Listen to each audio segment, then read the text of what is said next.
आज 2 राज्यों में पीएम मोदी का चुनाव प्रचार। दोपहर 12 बजे उत्तराखंड के ऋषिकेश और 3:30 बजे राजस्थान के करौली में भरेंगे हुंकार।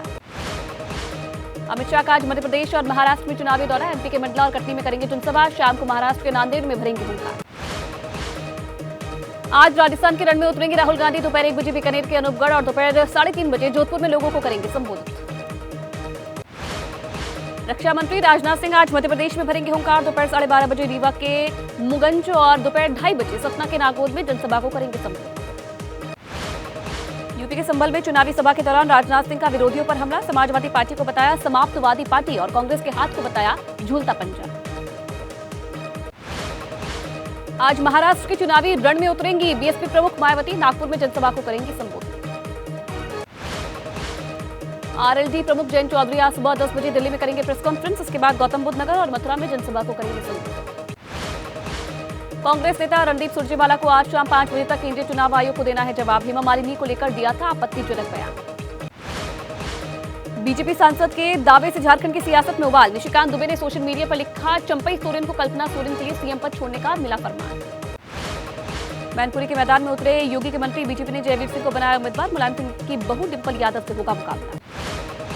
मैनपुरी सीट से जयवीर सिंह को उम्मीदवार बनाए जाने पर सांसद डिंपल यादव ने कहा मैनपुरी के मैदान में समाजवादी पार्टी पूरी तरह से तैयार है। अपर्णा यादव को लेकर डिंपल यादव ने प्रतिक्रिया दी। कहा अपर्णा का करती हूं बहुत सम्मान। अपर्णा यादव ने भी डिंपल को सम्मान देने की कही थी बात। गाजीपुर में बीजेपी ने घोषित किया प्रत्याशी। अफजाल अंसारी के खिलाफ पारसनाथ राय को बनाया उम्मीदवार। गाजीपुर से मौजूदा सांसद अफजाल अंसारी ने बीजेपी प्रत्याशी के नाम की घोषणा होने पर कहा टिकट बांटने वाले की दरिया दिली थी कि जो नहीं मांगने वालों को भी टिकट दे दिया।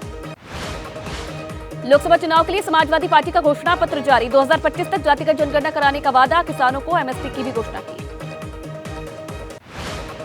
अखिलेश के घोषणा पत्र में शामिल जातीय जनगणना के मुद्दे पर ओम प्रकाश राजभर ने घेरा। कहा यूपी का मुख्यमंत्री रहते जातिगत जनगणना पर कभी बात नहीं की।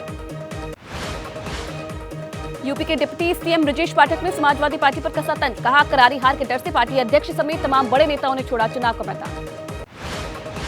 कांग्रेस ने समाजवादी पार्टी की घोषणा पत्र का स्वागत किया। अजय राय ने कहा घोषणा पत्र में आमजन और विकास की बात है।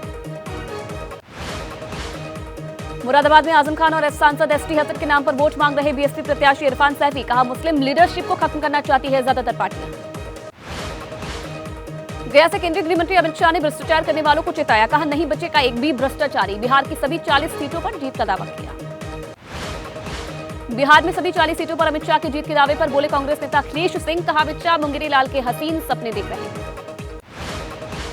अमित शाह के बयान पर तेजस्वी यादव ने प्रतिक्रिया दी। कहा देश के असल मुद्दों को छोड़कर सिर्फ धर्म की बात करते हैं। बीजेपी सरकार को बताया जुमलेबाज। कांग्रेस ने उत्तरी महाराष्ट्र की धुले सीट से शोभा बच्छाव और जालना से कल्याण काले को मैदान में उतारा। कांग्रेस 17 में अब तक 15 प्रत्याशियों के नामों का ऐलान कर चुकी है। संजय निरुपम ने फिर कांग्रेस पर बोला हमला। महाविकास आघाड़ी में गलत तरीके से हुई सीट शेयरिंग। कहा उद्धव ठाकरे ने कांग्रेस से ज्यादा सीटें ले ली। राजस्थान की उप मुख्यमंत्री दिया कुमारी ने जयपुर सीट से प्रत्याशी मंजू शर्मा के साथ रोड शो किया। कांग्रेस को देश के लिए बताया कोरोना जैसी बीमारी।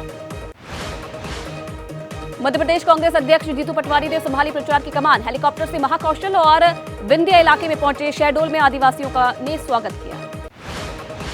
बीजेपी नेता अपर्णा यादव का बड़ा बयान। कहा देश में नहीं बचेगी गठबंधन की सरकार। मोदी जी ने धारा 370 समेत हर वादे को पूरा किया।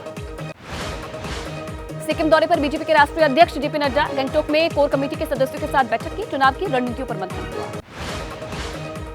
बिहार के हाजीपुर में आचार संहिता का खुलेआम उल्लंघन। आरजेडी के बैनर तले इफ्तार पार्टी का आयोजन हुआ। पुलिस ने 2 आरजेडी नेताओं पर मुकदमा दर्ज किया। टीएमसी नेता अभिषेक बनर्जी ने बीजेपी पर बोला हमला। अजीत पवार का नाम लेते हुए कहा एनडीए में शामिल होने वाले हो जाते हैं बेदाग। घुटने नहीं टेकने वाले हेमंत सोरेन को भेजा जेल। पश्चिम बंगाल के राज्यपाल से टीएमसी प्रतिनिधिमंडल की मुलाकात पर बोले बंगाल के बीजेपी अध्यक्ष सुकांत मजूमदार। कहा राज्यपाल से गुहार लगाना टीएमसी का सिर्फ पाखंड है। कमलनाथ के गढ़ में मध्य प्रदेश के मुख्यमंत्री मोहन यादव ने किया प्रचार। छिंदवाड़ा से बीजेपी उम्मीदवार विवेक बंटी साहू के लिए जनता से मांगा वोट। जालोर सीट पर जीत के लिए गहलोत परिवार ने झोंकी ताकत। वैभव गहलोत की पत्नी हिमांशी का इमोशनल प्रचार। कहा हारे तो बेइज्जती मेरी नहीं बल्कि पूरे समाज की होगी। हैदराबाद में बीजेपी कैंडिडेट माधवी लता ने कहा बीजेपी को जिताकर एआईएमआईएम और कांग्रेस दोनों को देना है जवाब। ओवैसी के खिलाफ मैदान में है माधवी लता। यूपी के मेरठ में सीएम योगी ने पहले की सरकारों पर बोला हमला। कहा कांवड़ यात्रा के दौरान कर्फ्यू लगाने वाले नहीं, धूमधाम से यात्रा निकालने वाली सरकार चाहिए। पश्चिम बंगाल के मुर्शिदाबाद में दीवार लेखन को लेकर तृणमूल के दो समूह के बीच बमबारी, एक महिला और बच्चा समेत 5 लोग गंभीर रूप से घायल। दुष्यंत चौटाला ने कई नेता और कार्यकर्ताओं की पार्टी छोड़ने पर कहा, मैंने पहले ही कहा था बहुत लोग पार्टी में आएंगे, कुछ लोग छोड़कर जाएंगे। सैनिक स्कूल के निजीकरण की खबरों पर कांग्रेस अध्यक्ष मल्लिकार्जुन खड़गे ने आपत्ति जताई, राष्ट्रपति द्रौपदी मुर्मू को चिट्ठी लिखी। पश्चिम बंगाल के संदेश खाली में महिलाओं के यौन उत्पीड़न के मामले की सीबीआई जांच होगी, कलकत्ता हाईकोर्ट ने आदेश दिया, स्मृति ईरानी ने फैसले का स्वागत किया। दिल्ली के मंत्री राजकुमार आनंद का मंत्रिमंडल से इस्तीफा, पार्टी पर करप्शन का आरोप लगाकर छोड़ी पार्टी। आप नेता संजय सिंह का बयान, कहा विधायकों को तोड़ने के लिए ईडी और सीबीआई का हो रहा इस्तेमाल, केजरीवाल की गिरफ्तारी का मकसद आम आदमी पार्टी को खत्म करना है। केंद्रीय मंत्री अनुराग ठाकुर का आम आदमी पार्टी पर पलटवार, कहा जेल में आपके कई बड़े नेता, अब खुद को ठगा महसूस कर रही दिल्ली की जनता। आप विधायक अमनातुल्लाह खान के खिलाफ गैर जमानती वारंट जारी करने के लिए ईडी ने किया कोर्ट का रुख, ईडी की तरफ से दिल्ली के राउज एवेन्यू कोर्ट में दाखिल की गई अर्जी। बरेली दंगे का मास्टरमाइंड तौकीर रजा को मिली सुप्रीम कोर्ट से राहत, सुप्रीम कोर्ट ने सेशन कोर्ट और हाई कोर्ट में चल रहे मामले पर लगाया स्टे। मनीष सिसोदिया की जमानत अर्जी पर राउज एवेन्यू कोर्ट में सुनवाई पूरी, कोर्ट ने दोनों पक्षों की दलीलें सुनने के बाद 15 अप्रैल तय की अगली तारीख। टेस्ला के सीईओ एलन मस्क इसी महीने आएंगे भारत, प्रधानमंत्री नरेंद्र मोदी से करेंगे मुलाकात, टेस्ला की निवेश योजनाओं का कर सकते हैं घोषणा। तेलंगाना में पुलिस की बड़ी कार्रवाई, पुलिस ने जब्त की करीब 2.25 करोड़ रुपए की अवैध सिगरेट तस्करी के आरोप में 4 लोग गिरफ्तार। मध्य प्रदेश के रतलाम में कोचिंग सेंटर का संचालक का कारनामा सामने आया है, महिलाओं को प्रेम जाल में फंसाकर बनाया आपत्तिजनक वीडियो, आरोपी गिरफ्तार। उत्तर प्रदेश के रामपुर में प्रेम प्रसंग के चलते बच्ची की हत्या, शादीशुदा युवक से चल रहा था महिला का प्रेम प्रसंग, युवक की पत्नी के मामले की भनक लगने से महिला ने की बच्ची की हत्या। कन्नौज में अवैध संबंधों के चलते सास की हत्या, बहू ने अपने प्रेमी के साथ मिलकर की सास की हत्या, महिला और उसके प्रेमी के खिलाफ मामला दर्ज। बरसाना पुलिस और एसओजी टीम की संयुक्त कार्रवाई, तमंचा बनाने वाली शख्स को किया गिरफ्तार, आरोपी के पास से मिले 10 तमंचे और कई कारतूस। तमिलनाडु के तिरुमंगलम में दर्दनाक हादसा, मदुरई राजमार्ग पर कार और दुपहिया वाहन की टक्कर, हादसे में 5 लोगों की मौत। अब्बास अंसारी ने अपने पिता मुख्तार की कब्र पर पढ़ा फातिहा, कब्र पर चढ़ाई चादर, सुप्रीम कोर्ट के आदेश पर 3 दिन की पैरोल पर गाजीपुर लाए गए अब्बास। लखनऊ एक्सप्रेस वे पर हादसा, ज्ञात वाहन से हुई कार की टक्कर, हादसे में मां बेटी की मौत। नोएडा में फर्नीचर शोरूम में लगी आग, दुकान में रखा लाखों का सामान और फर्नीचर हुआ खाक, शॉर्ट सर्किट से आग लगने की आशंका। आजमगढ़ में नहाते समय हादसा, पोखर में डूबने से 4 बच्चों की मौत, गर्मी होने की वजह से पोखर में नहाने गए थे बच्चे।